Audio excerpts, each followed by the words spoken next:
ഈശോയേ, ഈശോയേ. നമുക്ക് ഇരിക്കാം.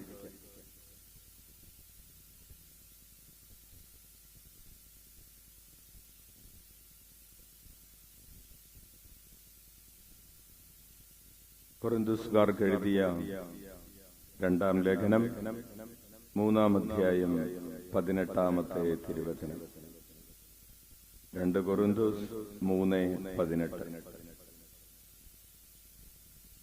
നമുക്ക് വായിക്കാം. കർത്താവിന്റെ മഹത്വം കണ്ണാടിയിലെന്ന പോലെ മൂടുപടമണിയാത്ത മുഖത്ത് പ്രതിഫലിക്കുന്ന നാം എല്ലാവരും അവിടുത്തെ സാദൃശ്യത്തിലേക്ക് മഹത്വത്തിൽ നിന്ന് മഹത്വത്തിലേക്ക് രൂപാന്തരപ്പെട്ടുകൊണ്ടിരിക്കുകയാണ്. ഇത് ആത്മാവായ കർത്താവിന്റെ ദാനമാണ്.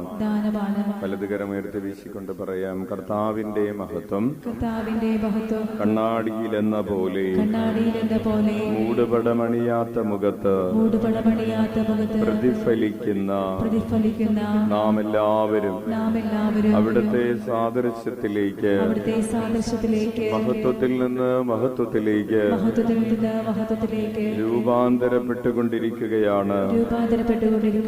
ഇത് ആത്മാവായ കർത്താവിന്റെ ദാനമാണ്. ഈശോയിൽ ഏറ്റവും സ്നേഹം നിറഞ്ഞ ബഹുമാനപ്പെട്ട സുഭാഷ്നച്ച, ജോസഫച്ച, പ്രിയപ്പെട്ട സിസ്റ്റേഴ്സ്, സഹോദരരെ, ഈശോ മിശിഹായിക്ക് സ്തുതിയായിരിക്കട്ടെ. പരസ്പരം സ്തുതി ചൊല്ലാം. Price the Lord. Hallelujah, hallelujah. കരങ്ങൾ ഉയർത്തി വീശിക്കൊണ്ട് സന്തോഷത്തോടെ പറയാം ഹല്ലേലൂയ. ഒരു ന്യൂ ഇയറിന്റെ പുഞ്ചിരിയോടുകൂടെ പറയാം ഹല്ലേലൂയ. അടുത്തിരിക്കുന്നവര് നോക്കി പുഞ്ചിരിച്ചുകൊണ്ട് പറയാം ഹല്ലേലൂയ. കുറച്ചുകൂടെ സൂപ്പറായിട്ട് ചിരിച്ചിട്ട് പറയാം ഹല്ലേലൂയ, ഹല്ലേലൂയ.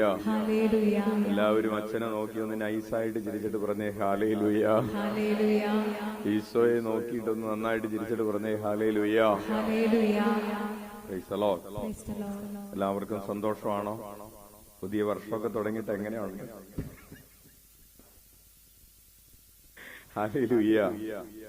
പ്രിയപ്പെട്ടവരെ, വീണ്ടും ഒരു വ്യാഴാഴ്ച കൂടെ ഇങ്ങനെ ഈ ആലയം നിറഞ്ഞിരിക്കുന്നത് കാണാൻ കർത്താവ് കൃപ തരുന്നതിനെ ഓർത്ത് കൈയടിച്ച് നന്ദി പറയും.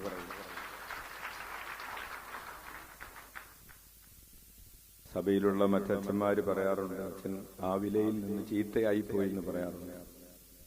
എങ്ങനെയാണെന്ന് വെച്ചാൽ, ഇങ്ങനെ നിറഞ്ഞിരിക്കുന്ന ആളുകളെ നോക്കി നോക്കി നിറഞ്ഞിരിക്കാത്ത സ്ഥലങ്ങൾ കാണുമ്പോ ഒരു വിഷമം, അങ്ങനെ ചീത്തയായിപ്പോയി. Hallelujah, hallelujah. അപ്പോൾ വചനം പഠിക്കാൻ നിങ്ങൾ കാണിക്കുന്ന തീഷ്ണതയ്ക്ക്, കർത്താവിനെ ആരാധിക്കാൻ നിങ്ങൾ കാണിക്കുന്ന തീഷ്ണതയ്ക്ക് പ്രത്യേകം കർത്താവിന് നന്ദി പറയുന്നു. നിങ്ങളെയും അഭിനന്ദിക്കുന്നു. നമുക്കറിയാം, ഈ ദിവസങ്ങളിലൊക്കെ കല്യാണത്തിന്റെ തിരക്കുള്ള ദിവസങ്ങളാണ്. തിരുനാളിന്റെ തിരക്കുള്ള, ഇപ്പുറത്ത് പാറക്കപ്പാറയിൽ തിരുനാളുണ്ട്, ഇപ്പുറത്ത് വെള്ളരിവയലിൽ തിരുനാളുണ്ട്. അങ്ങനെ പല പള്ളികളിലും തിരുനാളുകളുള്ള ദിവസങ്ങളാണ്. എങ്കിലും അതെല്ലാം മാറ്റിവെച്ച് കർത്താവിനെ ആരാധിച്ച് മഹത്വപ്പെടുത്തി വചനം കൊണ്ട് നിറയപ്പെടുക എന്നതാണ് പരമപ്രധാനമായ കാര്യം എന്ന് ഉള്ളൊരു പ്രഖ്യാപനമാണ് നിങ്ങൾ ഈ ഓടിയെത്തുന്നത്. കൈയടിച്ച് കർത്താവിന് നന്ദി പറഞ്ഞു. തീഷ്ണത വീണ്ടും വീണ്ടും കൂടുതലായി അനേകം മക്കളിലേക്ക് പകരപ്പെടട്ടെ എന്ന് അച്ഛൻ പ്രാർത്ഥിക്കുകയും ചെയ്യും. പ്രിയപ്പെട്ടവരെ, നമുക്ക് എന്താണ് സംഭവിച്ചുകൊണ്ടിരിക്കുന്നത്? രൂപാന്തരീകരണമാണ് സംഭവിച്ചുകൊണ്ടിരിക്കുന്നത്. കാരണം പണ്ട് നമ്മൾ ഒരു തിരുനാളെന്ന് കേട്ടാൽ ധ്യാനത്തിന് പോവില്ല. എന്തിനു പോവുമായിരുന്നു? തിരുനാൾ. ഒരു കല്യാണം എന്ന് കേട്ടാൽ നമ്മൾ ഇന്ന് പള്ളി പോണ്ട, എന്തിനു പോവാൻ തീരുമാനിക്കുമായിരുന്നു? കല്യാണത്തിന് പോവായിരുന്നു. ഇപ്പൊ അങ്ങനെയല്ല, അല്ലേ? ഹല്ലേലൂയ. അച്ഛന്റെ വീട്ടില് ഒരു കല്യാണം വെച്ചപ്പോ അവരാദ്യം തീരുമാനിച്ചത് ബുധനാഴ്ചയും വ്യാഴാഴ്ച ഒഴിച്ച് ബാക്കി ഏതെങ്കിലും ദിവസം ഉണ്ടെങ്കിൽ നോക്കിക്കോളാനോ. ഹല്ലേലൂയ. അപ്പൊ അങ്ങനെ ബുധനും വ്യാഴവും ഒഴിച്ചാണ് കല്യാണങ്ങൾ ഇപ്പൊ തീരുമാനിക്കുന്നത്. നമുക്ക് രൂപാന്തരീകരണം സംഭവിക്കുകയാണ്. എങ്ങനെയാണ് രൂപാന്തരീകരണം സംഭവിക്കുന്നത്? ഉത്തരം പറയാത്തവരെ ക്ലാസ്സിൽ നിന്ന് എങ്ങനെയാണ്, അതുകൊണ്ട് ക്ലാസ്സിൽ നിന്ന് പുറത്താക്കുമെന്ന് വിചാരിച്ച് പേടിച്ച് ആരും നേരത്തെ എഴുന്നേറ്റ് പോകരുത്.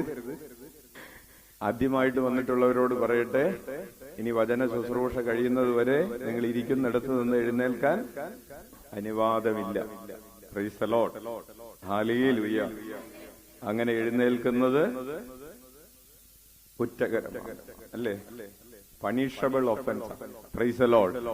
അപ്പോൾ നമ്മൾ പഠിച്ചുകൊണ്ടിരിക്കുന്നത് രൂപാന്തരീകരണത്തെ കുറിച്ചാണ്. എന്ത് ചെയ്യുമ്പോഴാണ് രൂപാന്തരീകരണം സംഭവിക്കുന്നത്?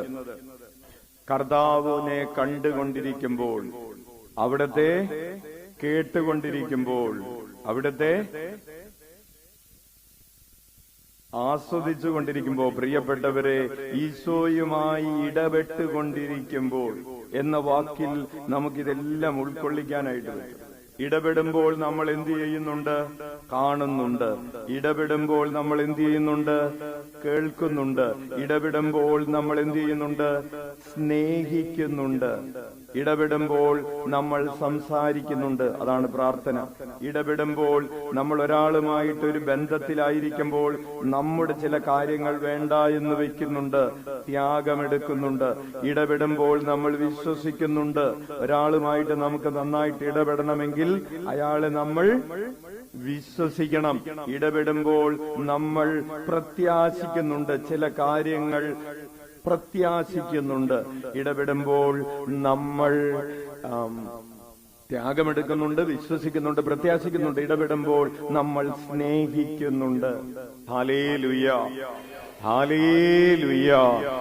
അപ്പോൾ നമ്മൾ കണ്ടുകൊണ്ട്, കേട്ടുകൊണ്ട്, സംസാരിച്ചുകൊണ്ട്, അല്ലേ, വിശ്വസിച്ചുകൊണ്ട്, പ്രത്യാശിച്ചുകൊണ്ട്, സ്നേഹിച്ചുകൊണ്ട്, ത്യാഗമെടുത്തുകൊണ്ട്, അതോടൊപ്പം തന്നെ ആരോടാണോ ഇടപെടുന്നത് അയാളുടെ സ്നേഹം ഹൃദയത്തിൽ ആസ്വദിച്ചുകൊണ്ട്, നമ്മൾ അങ്ങോട്ട് സ്നേഹിക്കുക മാത്രമല്ല, അയാൾക്ക് നമ്മോടുള്ള സ്നേഹത്തെ നമ്മൾ ഇങ്ങനെ ഹൃദയത്തിൽ ആസ്വദിക്കുക കൂടി ചെയ്യുന്നുണ്ട്. Hallelujah, hallelujah. ഈ പൂവിന്റെ പൊക്കം കൂടുതലായതുകൊണ്ട് കാണാൻ പറ്റുന്നില്ലല്ലേ? സോളിച്ചേച്ചി അച്ഛനെ കാണാൻ പറ്റുന്നില്ല. എങ്ങോട്ട് മാറ്റിയാലും പ്രശ്നമാണ്. പുറത്തേക്ക് നീട്ടി. ഹല്ലേലൂയ, ഹല്ലേലൂയ, ഹല്ലേലൂയ, ഹല്ലേലൂയ.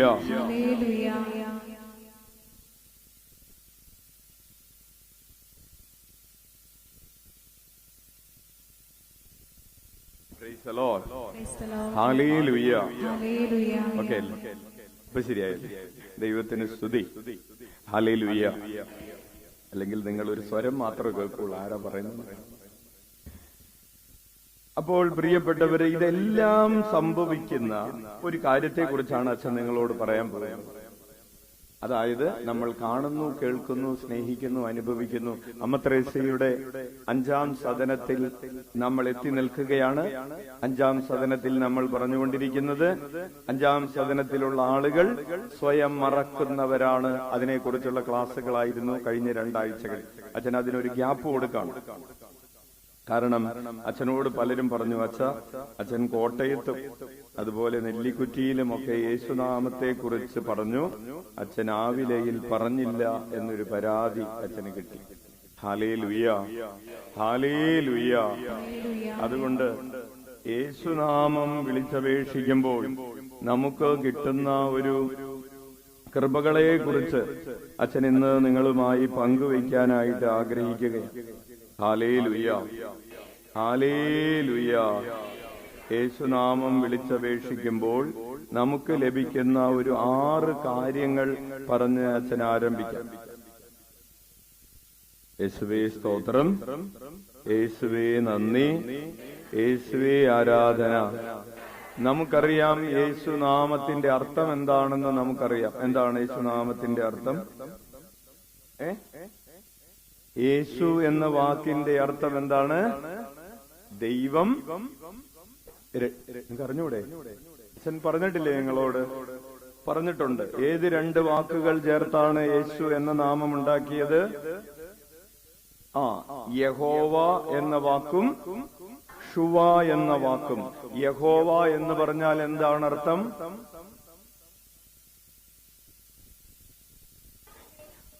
ആയിരിക്കുന്നവൻ ആകുന്നു. ഞാൻ ആയിരിക്കുന്നവനാകുന്നു എന്ന് പറഞ്ഞാൽ എന്താണ് അർത്ഥം? ഞാൻ മാറ്റമില്ലാത്തവനാകുന്നു. അതായത് നിന്റെ സ്വഭാവം മാറുന്നത് പോലെ എന്റെ സ്വഭാവം, ഹല്ലേലൂയ, അല്ലെങ്കിൽ കാലഘട്ടങ്ങൾ മാറുന്നത് പോലെ ഞാൻ മാറുകയില്ല. ഹല്ലേലൂയ. ഇല്ലേ? നിന്റെ ജീവിതാവസ്ഥകൾക്ക് മാറ്റം വരാം, മനുഷ്യന്റെ ജീവിതാവസ്ഥകൾക്ക് മാറ്റം വരാം. ഇന്ന് സമൃദ്ധിയുണ്ട്, നാളെ സമൃദ്ധിയില്ല. ഒരു സഹോദരൻ വന്നിട്ട് പറഞ്ഞു, അച്ഛാ 7 കോടി ആസ്തി ബാലൻസ് നീക്കിയിരിപ്പുള്ള ഒരാളായിരുന്നു ഞാൻ. 7 കോടിയുണ്ട് ബാക്കി.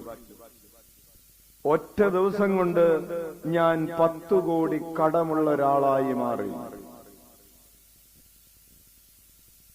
അങ്ങനെ ചില കാര്യങ്ങളുണ്ട്. അപ്പോൾ ജീവിതാവസ്ഥക്ക് മാറ്റം വന്നു, കർത്താവിന് മാറ്റം വരികയില്ല. ഒരാൾ പറഞ്ഞു, ഞാൻ നല്ല ഒരു അത്ലറ്റിക് ആയിരുന്നു, നല്ല ഒരു സ്പോർട്സ്മാൻ ആയിരുന്നു. അങ്ങനെ സ്പോർട്സ്മാൻ ആയിരുന്ന ട്രോഫികളും മെഡലുകളൊക്കെ വാങ്ങി കൂട്ടിക്കൊണ്ടിരിക്കുകയായിരുന്നു. ഒരു ദിവസം ഒരു ഓട്ടത്തിൽ കാലൊന്ന് ചെറുതായിട്ടൊന്ന് ഇടറി. ഇപ്പോൾ എനിക്ക് ഓടാനോ ചാടാനോ കളിക്കാനോ പറ്റാത്ത വിധം നടക്കാൻ തന്നെ പ്രയാസമാണ്, കാൽമുട്ടിന് സർജറി വേണമെന്ന് പറഞ്ഞിരിക്കുകയാണ്. ഒറ്റ ദിവസം കൊണ്ട് ജീവിതം മാറി. ഹല്ലേലൂയ. അപ്പോൾ മനുഷ്യന്റെ ജീവിതം സാമ്പത്തിക മേഖലയാകാം, ഒറ്റ ദിവസം കൊണ്ട് മാറ്റം വരാം. ശരീരത്തിന്റെ ആരോഗ്യമാകാം, നല്ല രീതിയിൽ നടന്നുകൊണ്ടിരുന്നതാണ്. ഒരു ദിവസം ഒരു ഫിലിം സ്റ്റാർ സാക്ഷ്യം പറഞ്ഞതുപോലെ നല്ല രീതിയിൽ നല്ല അഭിനയമൊക്കെ ആയിട്ട് നടന്നുകൊണ്ടിരുന്നതാണ്.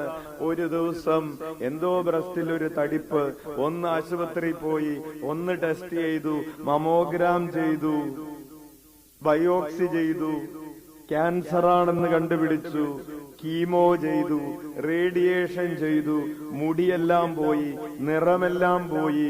ഒറ്റ ദിവസം കൊണ്ട് ഫിലിം സ്റ്റാർ അല്ലാതെയായി മാറി. ഒറ്റ ദിവസം കൊണ്ട് ജീവിതം മാറി മറിഞ്ഞു. മനുഷ്യന്റെ ജീവിതം എത്ര പെട്ടെന്നാണ് മാറി മറിയുന്നത്. Hallelujah, hallelujah. ഒരു മരണം സംഭവിച്ചു, ഒരു അപകടം സംഭവിച്ചു, ജീവിതം മാറി മറിഞ്ഞു. പക്ഷേ പ്രിയപ്പെട്ടവരെ, മാറ്റമില്ലാത്തവൻ, ഞാനായിരിക്കുന്നവനാകുന്നു എന്ന് പറയുന്ന ആ സംജ്ഞയിൽ ഇങ്ങനെ ചില ഇൻഡിക്കേഷൻസ് ഉണ്ട്. നിനക്ക് ഭൂമിയുടെ ഇതിന്റെ പ്രപഞ്ചത്തിന്റെ മൂലപദാർത്ഥങ്ങൾക്ക് മാറ്റം സംഭവിക്കാം, പ്രകൃതിക്ക് മാറ്റം സംഭവിക്കാം, കാലങ്ങൾക്ക്, മഴക്കാലത്തിന് സമയമാറ്റം സംഭവിക്കാം, മഴയ്ക്ക്, മഞ്ഞിന്, വെയിലിനൊക്കെ മാറ്റം സംഭവിക്കാം. പക്ഷേ മാറ്റം സംഭവിക്കാത്തവനായി ഒരേ ഒരുവനുള്ളൂ, അത് കർത്താവാണ്. ഈശോയേ, അവന്റെ രാജ്യത്തിന് അവസാനമുണ്ടാവുകയില്ല.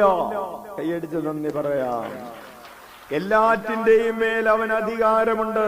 നിനക്കിന്ന് ജോലിയുണ്ട്, നാളെ ജോലിയില്ല, അധികാരം തീർന്നു.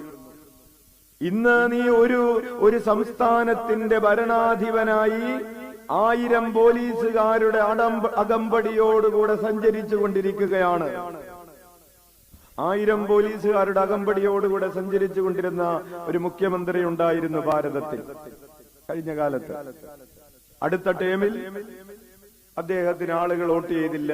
ഇപ്പോ പോലീസുകാർ 5 പേരുള്ളൂ. അപ്പോൾ മാറ്റം വരുന്നു. പക്ഷേ കർത്താവിന്റെ അധികാരത്തിന് മാറ്റം വരുന്നില്ല എന്ന് സൂചിപ്പിക്കാനാണ് പ്രിയപ്പെട്ടവരെ YHWH യാവേ എന്ന് പറയുന്ന ഒരു ശബ്ദം. ഞാൻ ആയിരിക്കുന്നവനാകുന്നു. ആകാശവും ഭൂമിയും സൃഷ്ടിച്ച് ആയിരിക്കുന്നതിന് ഒരാൾക്കും എന്നെ മാറ്റാൻ പറ്റില്ല. ഞാനാണ് എല്ലാം നിയന്ത്രിക്കുന്നത്, മാറ്റുന്നത്.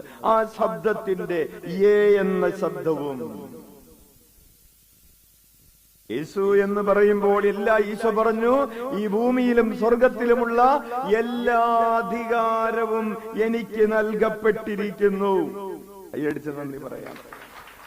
ആർത്ഥത്തിലുള്ള എന്ന ശബ്ദവും ഇനി ഈ അധികാരം മുഴുവൻ എനിക്ക് നൽകപ്പെട്ടിരിക്കുന്നത്, ഞാൻ ഈ മാറ്റമില്ലാത്തവനായി നിലകൊള്ളുന്നത് എന്തിനു വേണ്ടിയാണ്?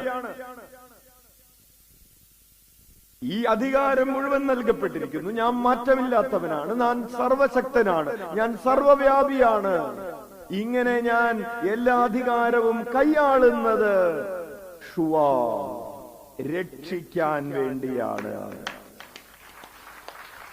ഹല്ലേലൂയ. മനുഷ്യരുടെ കയ്യിലുള്ള അധികാരം അവർ പലതിനും വേണ്ടി ഉപയോഗിക്കും. അവർ അവരുടെ സ്വാർത്ഥതയ്ക്ക് വേണ്ടി ഉപയോഗിക്കും, തങ്ങൾക്ക് വേണ്ടി സ്വരുക്കൂട്ടുന്നതിന് ഉപയോഗിക്കും, ശത്രുക്കളെ ഇല്ലാതെയാക്കുന്നതിന് ഉപയോഗിക്കും മനുഷ്യൻ അധികാരം. പക്ഷേ ദൈവം അധികാരം ഉപയോഗിക്കുന്നത് രക്ഷിക്കുന്നതിന് വേണ്ടിയാണ്. അപ്പോൾ എല്ലാ അധികാരവും ഉള്ളവൻ എന്ന അർത്ഥത്തിലുള്ള രക്ഷിക്കുന്നവൻ എന്ന അർത്ഥത്തിലുള്ള അതാണ് യേശു. എല്ലാ അധികാരവും ഉള്ളവൻ രക്ഷിക്കുന്നവനാണ്. സർവശക്തനായവൻ രക്ഷിക്കുന്നവനാണ്. മാറ്റമില്ലാത്തവൻ രക്ഷിക്കുന്നവനാണ്. എല്ലാറ്റിനെയും ഭരിക്കുന്നവൻ എനിക്ക് വേണ്ടി മരിക്കുന്നവനാണ്. മരിച്ച് സ്വയം ജീവൻ ബലിയർപ്പിച്ച് എന്നെ രക്ഷിക്കുന്നവനാണ്. എല്ലാറ്റിന്റെയും അധികാരമുള്ളവൻ രക്ഷിക്കുന്നവനായതുകൊണ്ട് അവസാനിക്കാത്ത സ്നേഹമുള്ളവനാണ്. ഉച്ചത്തിൽ വിളിച്ച ഈശോയേ. ഇന്ന് സ്നേഹത്തെ കുറിച്ച് സുഭാഷിതൻ സ്നേഹം ഒരിക്കലും അവസാനിക്കുന്നില്ല എന്ന സ്നേഹത്തിന്റെ 16ാമത്തെ ഗുണം നിങ്ങളോട് പറഞ്ഞു. സ്നേഹതച്ചനാ ഉദാഹരണം, നിങ്ങളൊരു ഉദാഹരണം പറഞ്ഞത് കേട്ടോ. ഒരു ഭാര്യയും ഭർത്താവും കൂടെ ഡൽഹിയിൽ യാത്ര ചെയ്യുകയായിരുന്നു ബസ്സിൽ. പെട്ടെന്നാണ് തീവ്രവാദികൾ ആ ബസ്സിലേക്ക് ഇരച്ചു കയറിയതും ഉതിർക്കാൻ തുടങ്ങിയതും. ഭാര്യ പിറകിൽ നിന്ന് ഈ ഭർത്താവിനെ മുൻപിലേക്ക് തള്ളിയിട്ടിട്ട് ആ വെടിയുണ്ടകൾ മുഴുവൻ അവൾ തന്റെ ശരീരത്തിൽ ഏറ്റെടുത്തിട്ട് ഭർത്താവിന്റെ മീതേക്ക് ഇവൾ വന്ന് വീണു. അവിടെ കിടക്കുകയാണ്. ഭാര്യ ഈ ഭർത്താവിന്റെ മീതെ കിടന്നതുകൊണ്ട് ഭർത്താവിന്റെ ശരീരത്തിൽ വെടിയുണ്ടകളേറ്റില്ല, അയാളുടെ പ്രാണം പോയില്ല. കുറെ നേരം കഴിഞ്ഞപ്പോ ഭർത്താവ് തന്റെ ശരീരത്തിൽ ആരാണ് തള്ളിയിട്ടതെന്ന് അറിഞ്ഞുകൂടാ, ആരാണ് തന്റെ മേത്ത് കയറി കിടക്കുന്നതെന്നും അറിഞ്ഞുകൂടാ. അയാൾ ചലനമറ്റ് കിടക്കുന്ന ശരീരത്തെ മറിച്ചിട്ട് ഇയാൾ എഴുന്നേൽക്കുമ്പോഴാണ്. അപ്പോഴേക്കും തീവ്രവാദികൾ വെടിയൊക്കെ ഉതിർത്ത് അവർ പോയിട്ടുണ്ട്. എല്ലാവരും മരിച്ചെന്ന് ഉറപ്പുവരുത്തി അവർ പോയി. ആരും അനങ്ങാതെ കിടക്കാണ്. ഈ ഒരു ശരീരത്തിന്റെ മീതെ, ഈ ഭർത്താവിന്റെ ശരീരത്തിന്റെ മീതെ ഭാര്യ ഇങ്ങനെ കിടക്കുന്നത് കൊണ്ട് തീവ്രവാദികൾ ഇയാൾ കൊല്ലപ്പെടാതെ കിടക്കുന്നത് കണ്ടില്ല, അറിഞ്ഞില്ല. പ്രിയപ്പെട്ടവരെ, ഭാര്യ മനഃപൂർവ്വം അയാളെ തള്ളിയിട്ടതാണ്. അയാളുടെ മേത്ത് വെടിയുണ്ട ഏൽക്കാതിരിക്കാൻ അയാളുടെ മീതെ അവൾ കിടന്നതാണ്. ഈ സ്നേഹത്തെ പറയുന്ന പേരാണ് അവസാനിക്കാത്ത സ്നേഹമെന്നും പൂർണ്ണമായ സ്നേഹമെന്നും. പ്രിയപ്പെട്ടവരെ, കുരിശിൽ സംഭവിച്ചത് എന്താണ്?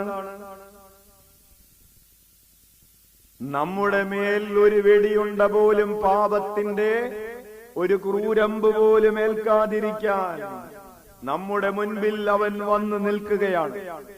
പാപത്തിന്റെ വെടിയുണ്ടകൾ മുഴുവൻ, ആക്രമണങ്ങൾ മുഴുവൻ, ചാട്ടവാറടികൾ മുഴുവൻ, മുൾമുടി മുഴുവൻ ഉന്തമുന മുഴുവൻ അവൻ തന്റെ ചങ്കിലേറ്റെടുത്ത് പിറകിൽ നമ്മൾ മറഞ്ഞു നിൽക്കുകയാണ്. എല്ലാ അടികളും എന്റെ മേലായിക്കൊള്ളട്ടെ എന്ന് പറയുന്നവന്റെ സ്നേഹമാണ്, അവന്റെ നാമമാണ് യേശുനാമം. ഉച്ചത്തിൽ വിളിച്ച് ഈശോയേ. അപ്പോൾ യേശു എന്ന നാമത്തിൽ ഈ സ്നേഹത്തിന്റെ പൂർണ്ണതയുണ്ട്. യേശുവേ എന്ന് വിളിക്കുമ്പോ നമ്മൾ വിളിക്കുന്നത് പൂർണ്ണതയുള്ള സ്നേഹത്തിന്റെ നാമമാണെന്ന് മനസ്സിലിരിക്കട്ടെ. പൂർണ്ണതയുള്ള സ്നേഹം, പൂർണ്ണതയുള്ള ശക്തി, പൂർണ്ണതയുള്ള അധികാരം, മാറ്റമില്ലാത്തവൻ. ഇത്രയും പറഞ്ഞിട്ട് യേശുനാമം വിളിക്കുമ്പോൾ ലഭിക്കുന്ന ഒരു 6 അനുഗ്രഹങ്ങളെ കുറിച്ച് അച്ഛൻ വേഗത്തിൽ പറഞ്ഞ് ആരംഭിക്കാം. ഒന്നാമത്തെ അനുഗ്രഹം നിങ്ങളോട് അച്ഛൻ സൂചിപ്പിച്ചിട്ടുണ്ടോ, ഇവിടെ പറഞ്ഞിട്ടുണ്ടോ എന്ന് അച്ഛൻ ഓർക്കുന്നില്ല. ലോകത്തർപ്പിക്കപ്പെടുന്ന എല്ലാ ദിവ്യബലികളുടെയും നമ്മൾ പങ്കുകാരാകുന്നു. പറഞ്ഞിട്ടുണ്ടോ? Hallelujah, hallelujah. ലോകത്ത് അർപ്പിക്കപ്പെടുന്ന 5 ലക്ഷത്തോളം ദിവ്യബലികളിൽ നമ്മൾ ഈശോയെ എന്ന് വിളിക്കുമ്പോൾ എങ്ങനെയാണ് പങ്കുകാരാവുന്നത്? നമ്മൾ പങ്കുകാരാവുന്നു. നല്ല കാര്യം. ഹൗ? അതിവിടെ പറഞ്ഞു തരാം. കാരണം ഈശോയെ എന്ന് വിളിക്കുന്നത് വചനം പറയുകയാണ് ഒരു സ്തുതിയുടെ ബലിയാണ്. എന്താണ് സ്തുതിയുടെ? ഓരോ ദിവ്യബലിയും എന്താണ്? സ്തുതിയുടെ ബലിയാണ്. അപ്പോൾ ഞാൻ അച്ഛൻ കോട്ട് ചെയ്യുന്നത് ഹെബ്രായർ 13:15 കോട്ട് ചെയ്ത് പറയാണ്. ഹെബ്രായർ 13:15 എന്താണ്? അവനിലൂടെ നമുക്ക് എല്ലായ്പ്പോഴും ദൈവത്തിന് സ്തുതിയുടെ ബലി, അവന്റെ നാമത്തെ ഏറ്റുപറയുന്ന അധരങ്ങളുടെ ഫലങ്ങൾ അർപ്പിക്കാം. ദിവ്യബലി എന്താണ്? സ്തുതിയുടെ ബലിയാണ്. വലതുകരം ഉയർത്തി വീശിക്കൊണ്ട് പറയാം, അവനിലൂടെ നമുക്ക് ദൈവത്തിന് എല്ലായ്പ്പോഴും സ്തുതിയുടെ ബലി, അവന്റെ നാമത്തെ ഏറ്റുപറയുന്ന അധരങ്ങളുടെ ഫലങ്ങൾ അർപ്പിക്കാം. അപ്പൊ ദിവ്യബലി ഒരു സ്തുതിയുടെ ബലിയാണ്. അപ്പോൾ നമ്മൾ ഈശോയെ എന്ന് വിളിക്കുന്നതും എന്താണ്? സ്തുതിയുടെ ബലിയാണ്. അപ്പോൾ ഈശോയെ എന്ന് വിളിക്കുമ്പോൾ സ്തുതിയുടെ ബലിയിൽ നമ്മൾ പങ്കുകാരാവുകയാണ്. 1. 2, ദിവ്യബലി ഒരു കൃതജ്ഞതാ ബലിയാണ്. ദിവ്യബലി എന്താണ്? കൃതജ്ഞതാ ബലിയാണ്. എഫേസുകാർക്ക് എഴുതിയ ലേഖനം 5-ാം അധ്യായം 20-ാമത്തെ തിരുവചനം ഒന്ന് എടുത്ത് വായിച്ച്. എഫേസുസ് 5:20.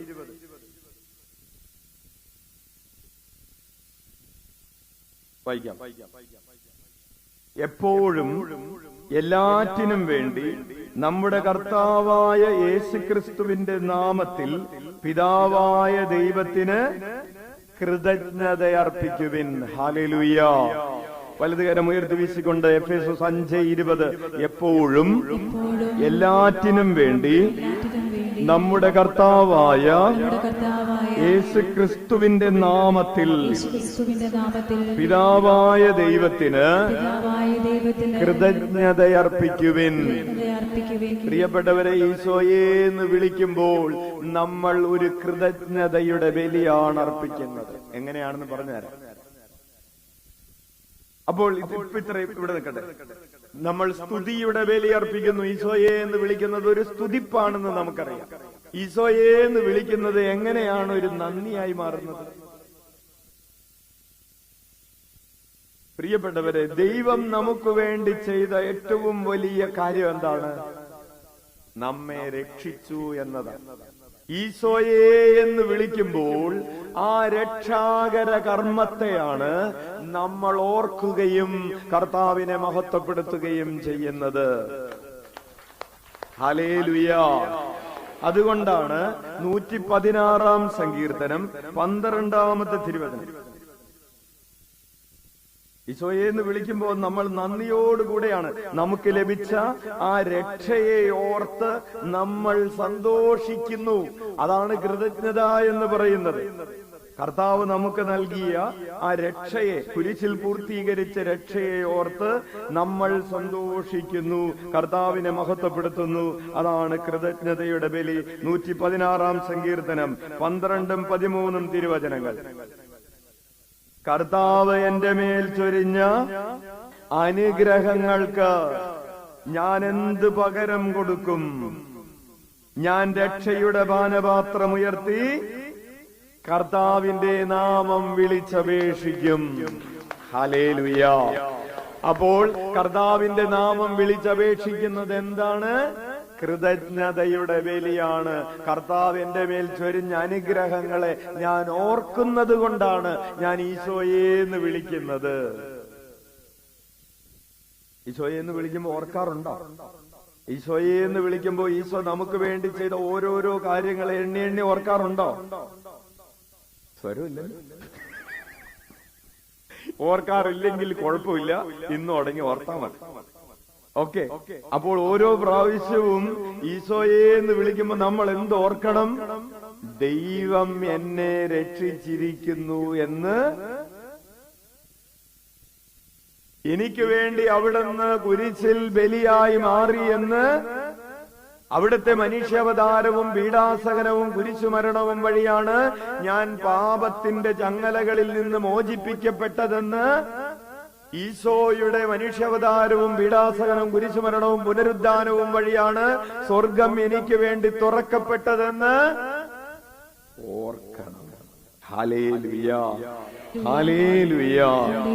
സങ്കീർത്തകൻ 103-ാം സങ്കീർത്തനത്തിൽ പറയുന്നത് പോലെ, എന്റെ ആത്മാവേ കർത്താവിനെ വാഴ്ത്തുക, അവിടുന്ന് നിനക്ക് വേണ്ടി ചെയ്തതൊന്നും നീ മറക്കരുത്. ഹല്ലേലൂയ. നമ്മൾ ചില ആളുകളോട് പറയാറുണ്ട്, നീ ചെയ്തതൊന്നും ഞാൻ.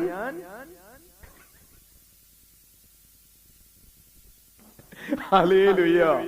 അത് ഈശോയെ നോക്കിയിട്ടൊന്ന് പറഞ്ഞേ, ഈശോയെ നീ എനിക്ക് വേണ്ടി ചെയ്തതൊന്നും ഞാൻ മറക്കുകയില്ല. ഹല്ലേലൂയ. മക്കള് ചെയ്തത് ഓർക്കും, ഭർത്താവ് ചെയ്തത് ഓർക്കും, ഭാര്യ ചെയ്തത് ഓർക്കും. അച്ഛാ, അവൾ എന്തൊക്കെ ചെയ്തെന്ന് അച്ഛൻ അറിയാവോ? അപ്പൊ അച്ഛൻ ചോദിച്ചു, ചേട്ടൻ എന്നത്തെ കാര്യമാണ് ചേട്ടൻ പറയാൻ പോകുന്നത്? 1980 ഒരു ഡിസംബർ മാസം. Hallelujah, hallelujah, price the Lord.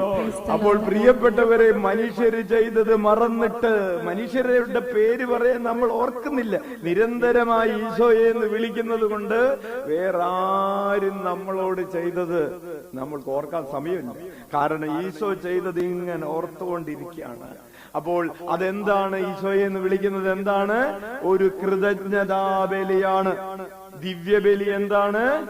കൃതജ്ഞതാബലിയാണ്. അപ്പോൾ യേശുനാമം വിളിക്കുന്നത് ഒരു സ്തുതിയുടെ ബലിയാണ്, അതുപോലെ തന്നെ കൃതജ്ഞതാബലിയാണ്. അങ്ങനെ സ്തുതിയുടെ ബലി അർപ്പിച്ച്, കൃതജ്ഞതാബലി അർപ്പിച്ച് നമ്മൾ എന്തു ചെയ്യുന്നു? നമ്മൾ ഈ ബലി അർപ്പണത്തിൽ പങ്കുകാരാകുന്നു. Hallelujah, hallelujah. അതുപോലെ തന്നെ പ്രിയപ്പെട്ടവരെ, യേശുനാമം വിളിക്കുന്നത് ഒരു പാപപരിഹാര ബലിയാണ്. യേശുനാമം വിളിച്ചുകൊണ്ട് നീ നിന്റെ പാപങ്ങൾ കഴുകിക്കളയുക എന്ന് പല ആവർത്തിയാണ് നമ്മൾ.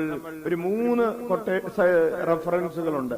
അതിലൊന്ന് അപ്പോസ്തല പ്രവർത്തനങ്ങൾ 22:16. എടുത്തു വായിച്ച അപ്പോസ്തല പ്രവർത്തനങ്ങൾ 22:16. നീ എന്തിന് കാത്തിരിക്കുന്നു? സ്നാനം സ്വീകരിക്കുക, എന്റെ നാമം വിളിച്ചപേക്ഷിച്ചുകൊണ്ട് നിന്റെ പാപങ്ങൾ കഴുകിക്കളയുക. കൈയടിച്ച് കർത്താവിന് നന്ദി പറയാം.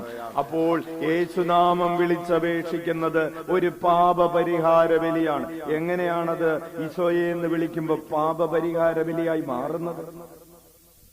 വെറുതെ പറഞ്ഞാൽ പോരല്ലോ. ഈശോ നമുക്ക് വേണ്ടി ചെയ്ത പ്രവൃത്തി എന്താണ്? ഈശോ നമുക്ക് വേണ്ടി കുരിശിൽ മരിച്ചു എന്നതാണ് ഈശോ നമുക്ക് വേണ്ടി ചെയ്ത പാപപരിഹാര ബലി. അപ്പോൾ ഈശോയെ എന്ന് വിളിക്കുമ്പോൾ നമ്മൾ ആ കുരിശു മരണത്തോട് നമ്മെ തന്നെ ചേർത്ത് വെക്കുകയാണ്. അത് ക്ലെയിം ചെയ്യുകയാണ്. ഈശോയുടെ അതാണ് പൗലോസ് അപ്പോസ്തലൻ പറഞ്ഞത്, വിശ്വസിക്കുന്ന ഈശോ നിനക്ക് വേണ്ടി മരിച്ചുവെന്ന് വിശ്വസിക്കുന്നത് വഴി നീ നീതീകരിക്കപ്പെടും. നിന്റെ പാപങ്ങളിൽ നിന്ന് നിനക്ക് മോചനമുണ്ടാകും. Hallelujah, hallelujah. അപ്പോൾ നമ്മുടെ വിശ്വാസത്തിന്റെ ഒരു പ്രവൃത്തിയാണ് ഈശോയെ എന്നുള്ളൊരു വിളി. അങ്ങനെ എന്താണ് നമ്മൾ വിശ്വസിക്കുന്നത്? ഈശോ എനിക്ക് വേണ്ടി പാപപരിഹാര ബലിയായി തീർന്നുവെന്ന് ഞാൻ വിശ്വസിക്കുന്നു. അങ്ങനെ വിശ്വസിക്കുന്നത് വഴി എനിക്ക് പാപപരിഹാരം ലഭിക്കുന്നു. ഉച്ചത്തിൽ വിളിക്കാം, ഈശോയേ. പൗലോസ് പറയുന്നു, നമ്മൾ നീതീകരിക്കപ്പെടുന്നത് നമ്മൾ എന്തെങ്കിലും ചെയ്തത് കൊണ്ടല്ല, കർത്താവ് നമുക്ക് വേണ്ടി മരിച്ചത് കൊണ്ടാണ്. ആ മരണത്തിൽ നമ്മൾ വിശ്വസിക്കുന്നത് കൊണ്ടാണ് നമ്മൾ നീതീകരിക്കപ്പെടുന്നത്. ഉച്ചത്തിൽ വിളിക്കാം, ഈശോയേ. ഇപ്പോൾ നമുക്ക് മനസ്സിലായി, ഈശോയെ എന്ന് വിളിക്കുന്നത് ഒരു പാപപരിഹാര ബലിയാണ്. അപ്പോൾ സ്തുതിയുടെ ബലിയാണ്, കൃതജ്ഞതാ ബലിയാണ്, പാപപരിഹാര ബലിയാണ്. ഇതൊരു ദഹന ബലി കൂടെയാണ്. ബലികളെ കുറിച്ച്, പല ബലികളെ കുറിച്ച് അച്ഛൻ നേരത്തെ ക്ലാസ് എടുത്തിട്ടുണ്ട്. അപ്പോൾ എങ്ങനെയാണ് ഇത് സമ്പൂർണമായ, എന്താണ് ദഹനബലിയുടെ പ്രത്യേകത? മുഴുവൻ എടുത്ത് കത്തിച്ചു കളയാം, ഒന്നും ബാക്കി വെക്കുന്നില്ല. മുഴുവനുമായി നൽകപ്പെടുന്ന സമ്പൂർണ്ണ ബലിയാണ്. നമ്മൾ ഈശോയെ എന്ന് വിളിക്കുമ്പോൾ നമ്മൾ മുഴുവനും കൊടുക്കുകയാണ്. എന്താ നമ്മൾ കൊടുക്കുന്നത്? ഈശോയെ എന്ന് വിളിക്കുമ്പോൾ ശ്രദ്ധിച്ച്, അപ്പൊ നമ്മള് ഈ ആവിലയിൽ ഈശോയെ എന്ന് വിളിക്കുന്ന പോലെ ലോകത്തൊരോടത്തും ഈശോയെ എന്ന് വിളിക്കുന്നില്ല. അപ്പൊ ഈശോയെ എന്ന് വിളിക്കുമ്പോ ഉള്ള കാര്യങ്ങൾ ആദ്യം അറിയേണ്ടത് നമ്മളാണ്, അല്ലേ? അതെ, പ്രൈസ് ദി ലോർഡ്. അതറിയാനുള്ള അവകാശം ആരുടെയാണ്? നമ്മുടെയാണ്. അതുകൊണ്ടാണ് അച്ഛൻ ഇന്ന് പറയണമെന്ന് വിചാരിച്ചത്. അതുപോലെ തന്നെ ഈ ജനുവരി മാസം ഈശോയുടെ നാമത്തിന് പ്രത്യേകമായി പ്രതിഷ്ഠിക്കപ്പെട്ടിട്ടുള്ള മാസമാണ് ജനുവരി മാസം. ഓരോ മാസവും സഭ പ്രത്യേകമായ ഡിവോഷന് വേണ്ടി സമർപ്പിച്ചിട്ടുണ്ട് എന്ന് നിങ്ങൾക്കറിയാം. അറിയാവോ? അറിയാം. ഫെബ്രുവരി മാസം ഏത് ഭക്തിക്ക് വേണ്ടി സമർപ്പിച്ചിട്ടുണ്ട്? ഡിവോഷന് വേണ്ടി സമർപ്പിച്ചിട്ടുള്ളത്. മാർച്ച് മാസം നിങ്ങൾക്കറിയാം ഏതാണ്? യൗസേ പിതാവിന്റെ മാസമാണ്. ഏപ്രിൽ മാസം ഈശോയുടെ ഉയർപ്പിന് വേണ്ടിയിട്ട്, അത് ദിവ്യകാര്യം. ഈ ഏപ്രിൽ മാസം പ്രിയപ്പെട്ടവരെ, ഈശോയുടെ തിരുശരീര രക്തങ്ങൾക്ക്, അതായത് ഈശോയുടെ പരിശുദ്ധമായ കൂദാശയ്ക്ക്, ബ്ലെസ്സഡ് സാക്രമെന്റിന്, ദിവ്യകാരുണ്യത്തിന് സമർപ്പിക്കപ്പെട്ട മാസമാണ് ഏപ്രിൽ മാസം. മെയ് മാസം ഏതാണ് നമുക്കറിയാം, മാതാവിന്റെ മാസമാണ്. ജൂൺ മാസം തിരുഹൃദയത്തിന് സമർപ്പിക്കപ്പെട്ടതാണ്. ജൂലൈ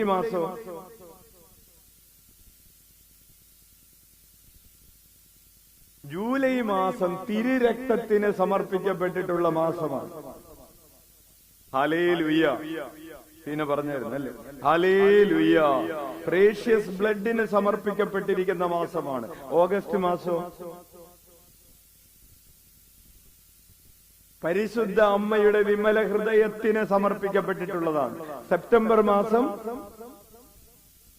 പരിശുദ്ധ അമ്മയുടെ 7 വ്യാകുലങ്ങൾക്ക് സമർപ്പിക്കപ്പെട്ടിട്ടുള്ള മാസമാണ് സെപ്റ്റംബർ മാസം. ഒക്ടോബർ മാസം നമുക്കറിയാം, ജപമാല ഭക്തിക്ക് വേണ്ടി സമർപ്പിക്കപ്പെട്ടിട്ടുള്ളതാണ്. നവംബർ മാസം ശുദ്ധീകരണ സ്ഥലത്തിലെ ആത്മാക്കൾക്ക് വേണ്ടി സമർപ്പിക്കപ്പെട്ടിട്ടുള്ളതാണ്. ഡിസംബർ മാസം പരിശുദ്ധ അമ്മയുടെ അമലോത്ഭവത്തിന് സമർപ്പിക്കപ്പെട്ടിട്ടുള്ള മാസമാണ്. ഹല്ലേലൂയ.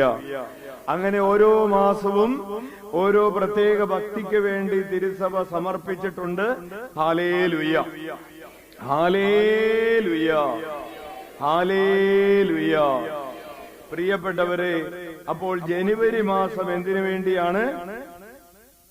യേശുനാമത്തിന് സമർപ്പിക്കപ്പെട്ടിരിക്കുകയാണ്. ഹല്ലേലൂയ, ഹല്ലേലൂയ. അങ്ങനെ യേശുനാമത്തിന് സമർപ്പിക്കപ്പെട്ടിട്ടുള്ള ഈ മാസത്തിലാണ് നമ്മൾ യേശുനാമത്തെ കുറിച്ച് പഠിച്ചുകൊണ്ട് പറയുന്നത്. യേശുനാമം സ്തുതിയുടെ ബലിയാണ്, കൃതജ്ഞതാ ബലിയാണ്. അതുപോലെ തന്നെ പാപപരിഹാര ബലിയാണ് എന്ന് സൂചിപ്പിക്കുന്ന ഒരു 2 വചനഭാഗങ്ങൾ കൂടെ അച്ഛൻ നിങ്ങൾക്ക് പറഞ്ഞു തരാം. അപ്പോസ്തല പ്രവർത്തനങ്ങൾ 2:38. അപ്പോസ്തല പ്രവർത്തനങ്ങൾ 2:38 എടുത്തു വായിക്കാം. പത്രോസ് പറഞ്ഞു, നിങ്ങൾ പശ്ചാത്തപിക്കുവിൻ, പാപമോചനത്തിനായി എല്ലാവരും യേശുക്രിസ്തുവിന്റെ നാമത്തിൽ സ്നാനം സ്വീകരിക്കുവിൻ. ഈശോയെ എന്ന് വിളിച്ച് സ്നാനം സ്വീകരിക്കുന്നത് പാപമോചനത്തിന്റെ ബലിയാണ്. അപ്പോൾ പാപപരിഹാര ബലിയാണ് യേശുനാമം. യേശുനാമം നമുക്ക് എന്ത് തരും? പാപങ്ങളിൽ നിന്ന് മോചനം തരും. മറ്റൊരു വചനഭാഗം കൂടെ, അപ്പോസ്തല പ്രവർത്തനങ്ങൾ 10:43.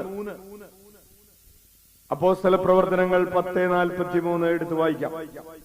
അവനിൽ വിശ്വസിക്കുന്ന എല്ലാവരും അവന്റെ നാമം വഴി പാപമോചനം നേടുമെന്ന് പ്രവാചകന്മാർ അവനെ കുറിച്ച് സാക്ഷ്യപ്പെടുത്തുന്നു. വലതുകരമുയർത്തി വീശിക്കൊണ്ട് പറയാം, അവനിൽ വിശ്വസിക്കുന്ന എല്ലാവരും അവന്റെ നാമം വഴി പാപമോചനം നേടുമെന്ന് പ്രവാചകന്മാർ അവനെ കുറിച്ച് സാക്ഷ്യപ്പെടുത്തുന്നു. യേശുനാമം വഴി പാപമോചനം നേടും. Hallelujah, hallelujah. അപ്പോൾ ഈ പാപപരിഹാര ബലി, ഈശോയെ എന്ന് വിളിക്കുമ്പോ പാപപരിഹാര ബലി. അവസാനമായിട്ട് പറയട്ടെ, ഇത് സമ്പൂർണമായ ഒരു ബലിയർപ്പണമാണ്. ഒരു ദഹന ബലി പോലെ ഒരു ബലിയാണ്. എങ്ങനെയാണെന്ന് വെച്ചാൽ, ഈശോയെ എന്ന് വിളിക്കുമ്പോൾ നമ്മൾ ഈശോയുടെ മനുഷ്യത്വവും ദൈവത്വവും അവനെ പൂർണ്ണമായും എന്ത് ചെയ്യുകയാണ്? പിതാവിന്റെ കരങ്ങളിലേക്ക് ഒരർച്ചനയായി കൊടുക്കുകയാണ്. അപ്പോ ഇനി മുതൽ ഈശോയെ എന്ന് വിളിക്കുമ്പോൾ ഹൃദയത്തിൽ ഏത് ബോധ്യമുണ്ടാകണം? ഞാൻ ഈശോയെ എന്ന് വെറുതെ വിളിക്കുകയല്ല, ഈശോയുടെ മനുഷ്യത്വവും ദൈവത്വവും ഞാൻ പിതാവിന് സമർപ്പിക്കുകയാണ്. ഓക്കെ, ഇതിലും വലിയ സമർപ്പണം നമുക്ക് കൊടുക്കാനുണ്ടോ? ഇല്ല. അപ്പൊ ഈ 4 കാര്യങ്ങള് മനസ്സിലിരിക്കട്ടെ. ഒന്നാമതായിട്ട്, അപ്പോൾ അതാണ് അച്ഛൻ ആദ്യം പറഞ്ഞത്, യേശുനാമം വിളിക്കുമ്പോൾ നമ്മൾ ലോകത്തുള്ള എല്ലാ ബലികളിലും പങ്കുകാരാവുകയാണ്. അതാണ് ഒന്നാമത്തെ, യേശുനാമം വിളിക്കുന്നത് കൊണ്ടുള്ള ഒന്നാമത്തെ അനുഗ്രഹം. അപ്പൊ ഈശോയെ എന്ന് വീട്ടിലിരുന്ന് ഒരു പ്രാവശ്യം ഈശോയെ എന്ന് വിളിച്ചപ്പോ നമ്മൾ ലോകത്തുള്ള 5 ലക്ഷം ബലികളിൽ പങ്കുകാരായി. രണ്ടാമതായി, പ്രിയപ്പെട്ടവരെ, യേശുനാമം വിളിക്കുന്നതിന്റെ ഫലമായി നമുക്ക് ദണ്ഡവിമോചനം ലഭിക്കുന്നുണ്ട്. 300 നിങ്ങൾ കേട്ടിട്ടുണ്ട്, പൂർണ്ണദണ്ഡവിമോചനം എന്ന് കേട്ടിട്ടുണ്ട് ഇല്ലേ? എന്താണ് പൂർണ്ണദണ്ഡവിമോചനം? നിങ്ങളുടെ എല്ലാ പാപങ്ങളും മോചിപ്പിക്കപ്പെട്ടു. നിങ്ങൾക്ക് ഇന്നു മുതൽ ഒരു കടവും ഇല്ല. കുടിശ്ശിക മാത്രമല്ല ഇല്ലാത്തത്, കടം തന്നെ. ഹല്ലേലൂയ. അപ്പോൾ കടങ്ങൾ മുഴുവൻ എഴുതിത്തള്ളി എന്ന് പറയാം. അത് പൂർണ്ണദണ്ഡവിമോചനം. അതുപോലെ തന്നെ മറ്റൊരു പഠനമാണ് 100 ദിവസത്തെ ദണ്ഡവിമോചനം. ഒരു കുരിശുണ്ട്. ഈ കുരിശ് നോക്കി കാലത്ത് തന്നെ ഈ കുരിശ് നോക്കി പ്രാർത്ഥിച്ചുകൊണ്ട് ഒരു ഉമ്മ കൊടുത്താൽ 100 ദിവസത്തെ ദണ്ഡവിമോചനം കിട്ടുമെന്നാണ് പറഞ്ഞത്. ഹല്ലേലൂയ, ഹല്ലേലൂയ. അങ്ങനെ ദണ്ഡവിമോചനം പ്രഖ്യാപിച്ചിട്ടുള്ള ഒരു കുരിശാണ് ഇത്. നോക്കുക, ഉമ്മ കൊടുക്കുക, 100 ദിവസത്തെ ദണ്ഡവിമോചനം മേടിച്ചെടുക്കും. അപ്പൊ അച്ഛനീ മേടിച്ചെടുക്കുന്ന മുഴുവൻ എന്ത് ചെയ്യും? അല്ലേ? അത് മുഴുവനും ശുദ്ധീകരണ സ്ഥലത്തിലുള്ള ആത്മാക്കൾക്ക് സമർപ്പിക്കുക. ഹല്ലേലൂയ, ഹല്ലേലൂയ, ഹല്ലേലൂയ. അപ്പോൾ നമുക്ക് 300 ദിവസത്തെ ദണ്ഡവിമോചനം തരുന്ന ഒരു കാര്യമാണ്. ഒരു പ്രാവശ്യം ഈശോയെ എന്ന് വിളിക്കുമ്പോൾ 300 ഇന്റലിജൻസസ് ആണ് നമുക്ക് ലഭിക്കുന്നത്. ഹല്ലേലൂയ. അങ്ങനെ കിട്ടുന്ന ദണ്ഡവിമോചനങ്ങൾ നിങ്ങൾക്ക് ഇഷ്ടമുള്ളതുപോലെ ചെയ്യാവുന്ന. ശുദ്ധീകരണ സ്ഥലത്തിലെ ആത്മാക്കൾക്ക് വേണ്ടി കാഴ്ചവെച്ച് പ്രാർത്ഥിക്കാം. അതാണ് രണ്ടാമത്തെ യേശുനാമം വിളിക്കുമ്പോൾ രണ്ടാമത്തെ ബ്ലെസ്സിംഗ്. മൂന്നാമതായിട്ട് യേശുനാമം വിളിക്കുന്നത് പൂർണ്ണമായ സ്നേഹത്തിന്റെ പ്രവൃത്തിയാണ്. It is an act of perfect love, for we offer to God the infinite love of Jesus. ഈശോയുടെ സ്നേഹം എങ്ങനെയുള്ള സ്നേഹമാണ്? പൂർണ്ണമായ സ്നേഹമാണ്. ഈശോയുടെ സ്നേഹം അവസാനിക്കാത്ത സ്നേഹമാണ്. ആ സ്നേഹത്തിൽ എന്തെങ്കിലും കുറവുണ്ടോ? ഉണ്ടോ? ഇല്ല. ഏത് വശത്തുനിന്ന് നോക്കിയാലും ഒരു കുറവും ഇല്ല. Hallelujah, hallelujah. അല്ലേ, പെണ്ണ് കാണാൻ ചെന്നപ്പോ ചെറുക്കനോട് പറഞ്ഞു, എടാ നീ എല്ലാ വശത്തുനിന്നും നോക്ക്.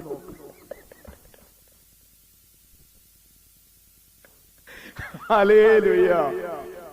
അതുപോലെ തന്നെ പശുവിന് മേടിക്കാൻ പോയപ്പോ വാല് മുട്ടിക്കിടക്കണ പശുവിനെ മേടിക്കണോന്ന് പറഞ്ഞു. അപ്പൊ അങ്ങനെ എല്ലാ വശത്തുനിന്നും നോക്കി വാല് താഴ്ത്ത് മുട്ടിക്കിടക്കുന്ന പശുവിനെ മേടിച്ചോണ്ട് വന്നു. ഒരു പ്രശ്നം പറ്റി. പശു കിടന്ന സമയത്താണ് നോക്കി. ഹല്ലേലൂയ, ഹല്ലേലൂയ. പ്രിയപ്പെട്ടവരെ, കർത്താവ് ഈശോ മിശിഹായെ നീ ഏത് വശത്തു നിന്നും ഏത് സമയത്ത് നിന്നും നോക്കി. കിടക്കുന്ന സമയത്തായിക്കൊള്ളട്ടെ, ഇരിക്കുന്ന സമയത്തായിക്കൊള്ളട്ടെ, കുരിശിൽ കിടക്കുന്ന സമയത്തായിക്കൊള്ളട്ടെ, കാലിത്തൊഴുത്തിൽ കിടക്കുമ്പോഴായിക്കൊള്ളട്ടെ, ഗലീലിയിൽ വചനം പറയുമ്പോഴായിക്കൊള്ളട്ടെ, മരുഭൂമിയിൽ താമസം അനുഷ്ഠിക്കുമ്പോഴായിക്കൊള്ളട്ടെ, ശിഷ്യരുടെ പാദം കഴുകുമ്പോഴായിക്കൊള്ളട്ടെ, ഗെത്സമനിയിൽ രക്തം വിയർത്ത് പ്രാർത്ഥിക്കുമ്പോഴായിക്കൊള്ളട്ടെ, ജനനത്തിന്റെ ആദ്യ മണിക്കൂറിലായിക്കൊള്ളട്ടെ, മരണത്തിന്റെ അവസാന മണിക്കൂറിലായിക്കൊള്ളട്ടെ, നീ ഏതു വശത്തു നിന്ന് നോക്കുമ്പോഴും അവന്റെ സ്നേഹത്തിനൊരു കുറവുമില്ലല്ലോ. ഹല്ലേലൂയ. അങ്ങനെ സ്നേഹത്തിന്റെ ഒരു കുറവുമില്ലാത്തവന്റെ നാമമാണ് നീ വിളിക്കുന്നത്. അതുകൊണ്ട് സ്നേഹത്തിന്റെ കുറവില്ലാത്തവന്റെ നാമം നീ വിളിക്കുമ്പോൾ ആ വിളിക്കുന്നത് തന്നെ it is an act of perfect love എന്നാ പറയുന്നത്. ഹല്ലേലൂയ. അത് പൂർണ്ണമായ സ്നേഹത്തിന്റെ പ്രവൃത്തിയാണ്. ഇങ്ങനെ വിളിക്കുന്നത് എന്തിനു വേണ്ടിയാണ്? ഈശോയെ എന്ന് വിളിക്കുന്നത് പ്രിയപ്പെട്ടവരെ പിതാവായ ദൈവത്തിന് പൂർണ്ണമായ ഒരു സ്നേഹത്തെ സമർപ്പിക്കുന്നതിന് വേണ്ടിയാണ്. അതുകൊണ്ടാണ് നമ്മൾ പ്രാർത്ഥിക്കുന്നത് ആരുടെ നാമത്തിലാണ്? അല്ലേ, നമ്മൾ നന്ദി പറയുമ്പോ ഒക്കെ നമ്മൾ പറയാറുണ്ട്, അവരുടെ പേരിലും ഇവരുടെ പേരിലും എന്റെ സ്വന്തം പേരിലും നന്ദി പറയും. കർത്താവിന് നമ്മൾ നന്ദി പറയുന്നത് സ്വന്തം പേരിലല്ല, അല്ലേ? കർത്താവിന് നമ്മൾ നന്ദി പറയുന്നത് യേശു കർത്താവ് ഈശോ മിശിഹായുടെ നാമത്തിൽ. കൈയടിച്ച് നന്ദി പറയാം. അപ്പോൾ അങ്ങനെ യേശുനാമം വിളിക്കുന്നത് പൂർണ്ണമായ സ്നേഹത്തിന്റെ പ്രവൃത്തിയാണ്. നമുക്ക് എന്തെങ്കിലും പൂർണ്ണമായി സ്നേഹിക്കാൻ പറ്റുമോ? ആരെങ്കിലും നമുക്ക് പൂർണ്ണമായി സ്നേഹിക്കാൻ പറ്റുമോ? കാര്യം നമ്മൾ പറയാറുണ്ട്, പൂർണ്ണമായ ഹൃദയത്തോടെ, പൂർണ്ണ ഹൃദയത്തോടെ, പൂർണ്ണ മനസ്സോടെ, പൂർണ്ണ ആത്മാവോടെ, പൂർണ്ണ ശക്തിയോടെ കർത്താവിനെ സ്നേഹിക്കണം.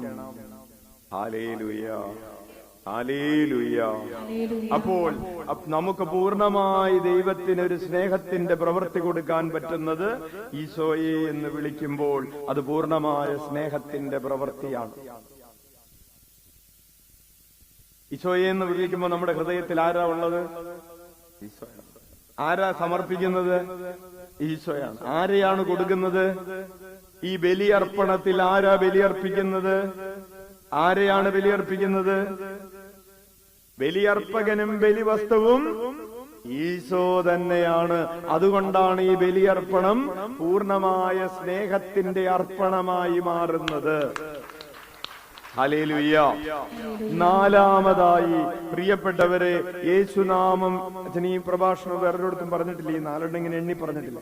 നാലാമതായി യേശുനാമം വിളിക്കുന്നത് വഴി നിരവധിയായ തിന്മകളിൽ നിന്ന്, പ്രത്യേകിച്ച് നമ്മെ ഉപദ്രവിക്കാൻ നോക്കുന്ന പിശാചിന്റെ പിടിയിൽ നിന്ന് നാം രക്ഷപ്പെടുന്നു എന്നതാണ്. പലരും പറയാറുണ്ട്, അച്ഛാ പിശാചിന്റെ ഭയങ്കര ഉപദ്രവം അല്ലേ? ആരെയാണ് ഉദ്ദേശിച്ചത്? ഉദ്ദേശിച്ചത് കെട്ടിയാനാണ് അച്ഛൻ ഉദ്ദേശിച്ചത്. Hallelujah, price the Lord. Hallelujah. പിശാചിന്റെ ഭയങ്കര ഉപദ്രവം ആരെ ഉദ്ദേശിച്ചത്? ഭാര്യയാണ് അച്ഛൻ ഉദ്ദേശിച്ചത്. അപ്പോൾ യേശുനാമം വിളിക്കുന്നത് വഴി നിരവധിയായ തിന്മകളിൽ നിന്ന്, തിന്മകൾ എങ്ങനെയൊക്കെയാണ് നമ്മുടെ ജീവിതത്തിലേക്ക് വരുന്നത്? ചിന്തകളിലൂടെ വരും, ഇല്ലേ? വാക്കുകളിലൂടെ വരും, കാഴ്ചയിലൂടെ വരും, കേൾവിയിലൂടെ വരും, മൊബൈലിലൂടെ അങ്ങനെ വല്ലതും വന്നിട്ടുണ്ടാവും. ഹല്ലേലൂയ. മൊബൈലിലൂടെ വരും, വാട്സപ്പിലൂടെ വരും, ഇൻസ്റ്റാഗ്രാമിലൂടെ വരും, ടെലഗ്രാമിലൂടെ വരും. ഇപ്പൊ ദൈവം അനുഗ്രഹിച്ച് കത്ത് വഴി വരുന്നില്ല. ഒരെണ്ണം കുറഞ്ഞപ്പോ ഒരു പിശാച് പോയപ്പോ 7 വന്നെന്ന് പറഞ്ഞു. അപ്പോൾ നമ്മെ ഉപദ്രവിക്കാൻ നോക്കുന്ന നിരവധിയായ തിന്മകളിൽ നിന്ന്, പിശാചിന്റെ പിടിയിൽ നിന്ന് നമുക്ക് രക്ഷ നൽകുന്ന നാമമാണ് യേശുനാമം. ഹല്ലേലൂയ, ഹല്ലേലൂയ, ഹല്ലേലൂയ. അഞ്ചാമതായി, യേശുനാമം വഴി നമ്മുടെ ഹൃദയത്തിൽ സമാധാനവും ആനന്ദവും നിറയുന്നു. എന്താണ്? യേശുനാമം വഴി നമ്മുടെ ഹൃദയത്തിൽ സമാധാനവും ആനന്ദവും നിറയുന്നു. പലരും വന്ന് പ്രാർത്ഥിക്കുമ്പോ പറയാറുണ്ട്, അച്ഛ ഭയങ്കര ആശ്വാസം. എന്താണ് ആശ്വാസം? കടബാധ്യത മാറിയോ? മാറിയിട്ടില്ല. രോഗം മാറിയോ? മാറിയിട്ടില്ല. ജോലി കിട്ടിയോ? കിട്ടിയിട്ടില്ല. കല്യാണം നടന്നോ? നടന്നിട്ടില്ല. പരീക്ഷ ജയിച്ചോ? ജയിച്ചിട്ടില്ല. പിന്നെ ഭയങ്കര ആശ്വാസം. എങ്ങനെയാണ് ഈ ആശ്വാസം കിട്ടിയത്? ഇവിടെ വന്നിരുന്ന് ഈശോയേന്ന് വിളിച്ചു. അപ്പോൾ യേശുനാമം വിളിക്കുന്നത് വഴി നമ്മുടെ ഹൃദയത്തിൽ സമാധാനവും ആനന്ദവും നിറയുമെന്നത് പ്രിയപ്പെട്ടവരെ ഒരു റഫറൻസും നമുക്ക് ആവശ്യമില്ല. അത് നമ്മുടെ തന്നെ അനുഭവമാണ്. ഉച്ചത്തിൽ വിളിച്ച ഈശോയേ, യേശുനാമം വിളിച്ചപ്പോൾ എനിക്ക് സമാധാനം കിട്ടി എന്ന് ആരും വന്ന് സാക്ഷ്യം എഴുതി തരേണ്ട ആവശ്യമില്ല. അത് എല്ലാവരുടെയും അനുഭവമാണ്, അതെല്ലാവരുടെയും സാക്ഷ്യമാണ്. അവർക്ക് വിളിക്കാം ഈശോയേ. ഇനി ആറാമതായി, യേശുനാമം വഴി നമ്മുടെ സഹനങ്ങൾ ലഘുവും വഹിക്കാൻ പറ്റുന്നതുമായി തീരുന്നു. നമ്മുടെ സഹനങ്ങൾ ലഘുവും വഹിക്കാൻ പറ്റുന്നതുമായി തീരുന്നു. ഒരു മകള് വന്നിട്ട് പറഞ്ഞു, എനിക്ക് ഈ സഹനങ്ങൾ ഇനി മുന്നോട്ട് കൊണ്ടുപോകാൻ പറ്റുകയില്ല. അച്ഛൻ ചോദിച്ചു, മോളെ എന്ത് പറ്റി? ആദ്യത്തെ ഒരു പയ്യൻ 22ാമത്തെ വയസ്സിൽ എന്നെ കൊണ്ട് നടന്ന് പറ്റിച്ചു. അവന്റെ കൂടെ ഞാൻ 3 മാസം ലിവിങ് ടുഗദർ ആയിരുന്നു. അവൻ എന്നെ കറിവേപ്പില വലിച്ചെറിയുന്നത് പോലെ വലിച്ചെറിഞ്ഞപ്പോൾ വേറൊരു സുഹൃത്ത് എന്റെ ആ പ്രയാസത്തിൽ സപ്പോർട്ടാകും, താങ്ങാകുമെന്ന് വിചാരിച്ച് പല പ്രാവശ്യം ഞാൻ രാത്രിയിൽ എന്റെ വീട്ടിൽ തന്നെ വീടിന്റെ വാതിൽ അവന് തുറന്നു കൊടുത്തു. മാതാപിതാക്കൾ അറിഞ്ഞിട്ടില്ല. ഇപ്പോൾ അവനും എന്നെ വലിച്ചെറിഞ്ഞ രീതിയിലാണ്. പല പ്രാവശ്യം ഞാൻ ടാബ്ലറ്റ് കഴിച്ചു. എന്തിനു വേണ്ടി? പ്രഗ്നൻസി പ്രിവെന്റ് ചെയ്യാൻ വേണ്ടിയിട്ട്. അങ്ങനെ ഞാൻ ജീവിതത്തിന്റെ എല്ലാ തരത്തിലുമുള്ള കുത്തഴിഞ്ഞ ജീവിതത്തിലൂടെ അലഞ്ഞു തിരിഞ്ഞ് ജീവിതം ചള്ളായി മാറിയ ജീവിതമാണ്. എനിക്ക് ഇനി ഈ ജീവിതം കൊണ്ട് മുന്നോട്ട് പോകാൻ പറ്റുകയില്ല. അതാണ് ജീവിതത്തിന്റെ ഭാരമെന്ന് പറയുന്നത്. ഞാനൊരു ബന്ധനത്തിലാണ്. തിന്മ എന്നെ അടിച്ചമർത്തിയിരിക്കുകയാണ്. ഞാനൊരു അന്ധതയിലാണ്.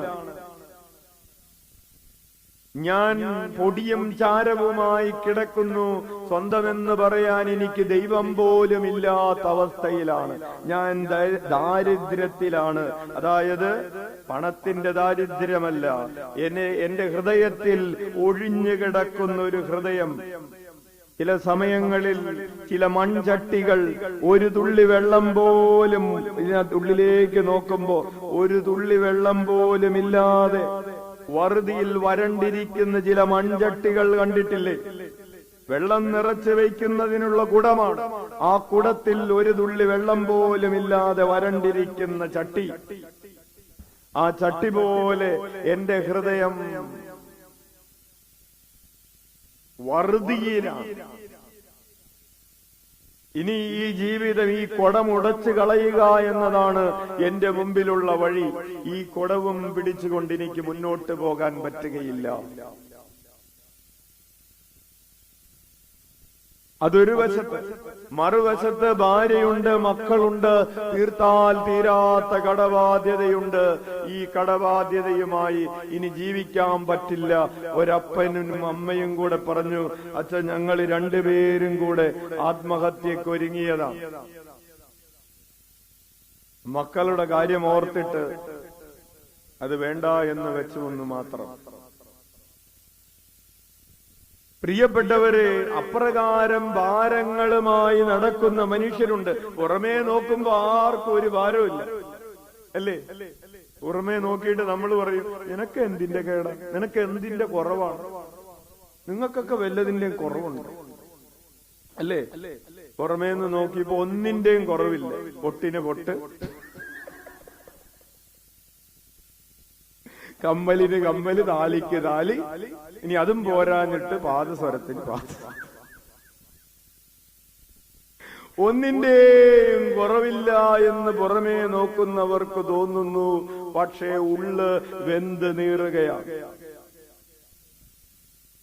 ഉള്ള് ഒരു അഗ്നിപർവ്വതം കണക്ക് ഉള്ളിൽ കടന്ന് ഇങ്ങനെ ലാവ കടന്ന് തിളച്ച് മറിയുകയാണ്. ഉള്ളിലുള്ള ചൂട്, ഉള്ളിലുള്ള പൊള്ളൽ ആർക്ക് മനസ്സിലാകുന്നു? പുറമേ നോക്കുമ്പോ നല്ല ചിരി.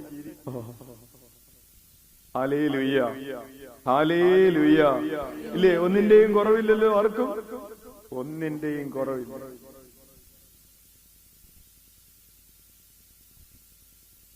പ്രിയപ്പെട്ടവരെ, അങ്ങനെ ഒത്തിരിയേറെ ഭാരവും പേറി നടക്കുന്ന മനുഷ്യന് എങ്ങനെയാണ് ഈ ഭാരങ്ങൾ വഹിക്കാൻ പറ്റുന്ന ഭാരമായി മാറുന്നത്?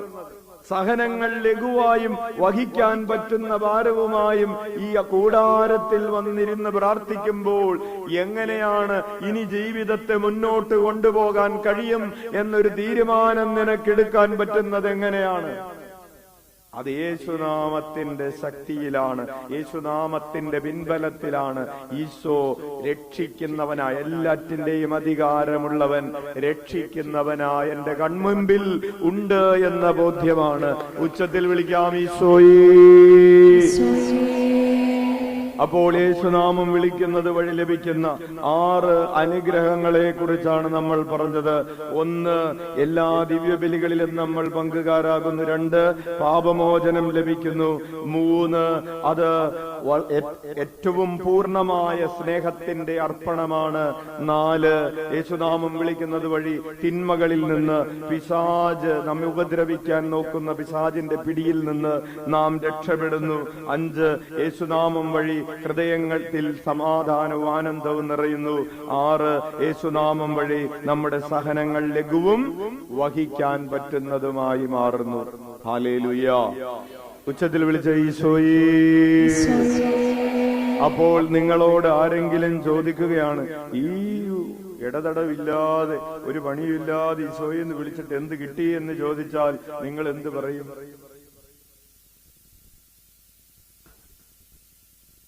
Hallelujah, hallelujah.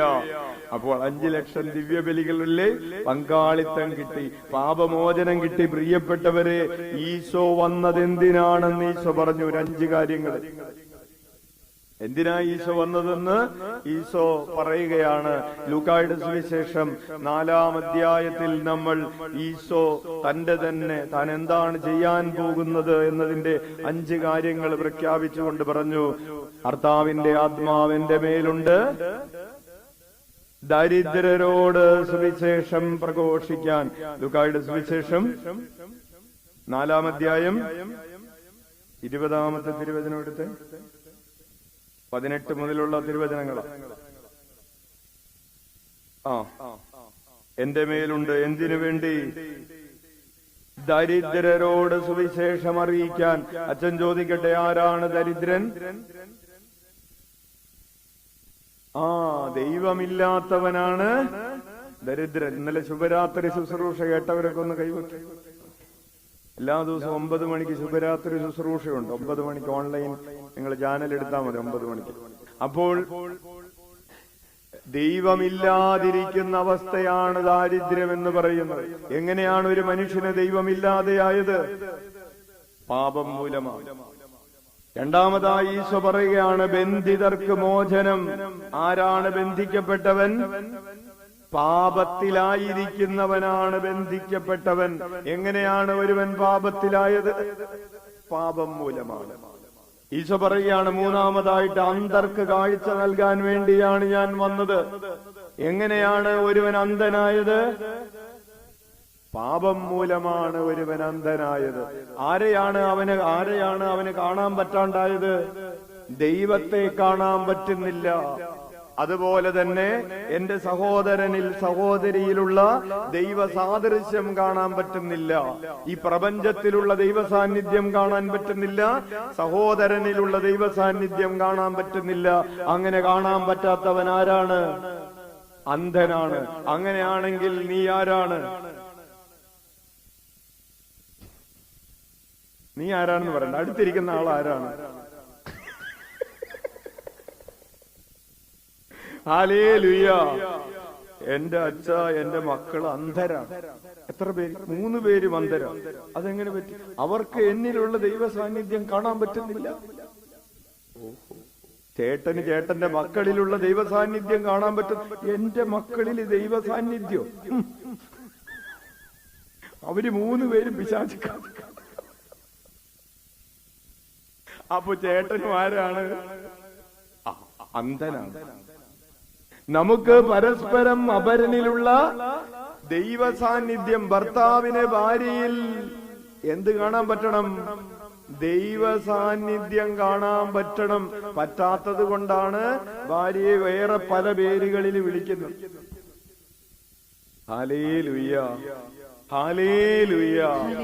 ഭാര്യയ്ക്ക് ഭർത്താവിൽ ആരുടെ സാന്നിധ്യം കാണാൻ പറ്റണം? ദൈവ സാന്നിധ്യം കാണാൻ പറ്റണം. പറ്റുന്നുണ്ടോ? എനിക്ക് പറ്റുന്നുണ്ട്, അവൾക്ക് പറ്റുന്നില്ല. പരസ്പരം ദൈവ സാന്നിധ്യം കാണാൻ പറ്റണം. ആ പറ്റാത്ത അവസ്ഥയാണ് അന്ധത എന്ന് പറയുന്നത്. എന്തുകൊണ്ടാണ് ഇത് പറ്റാത്തത്? ഉള്ളിലുള്ള പാപം മൂലമാണ്. മാതാപിതാക്കളിൽ ആരെ കാണാൻ പറ്റണം?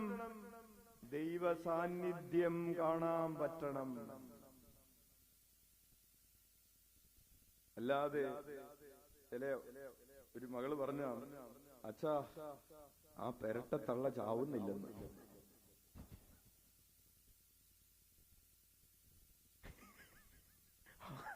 അച്ഛനൊന്ന് പ്രാർത്ഥിക്കും. എന്തിന്?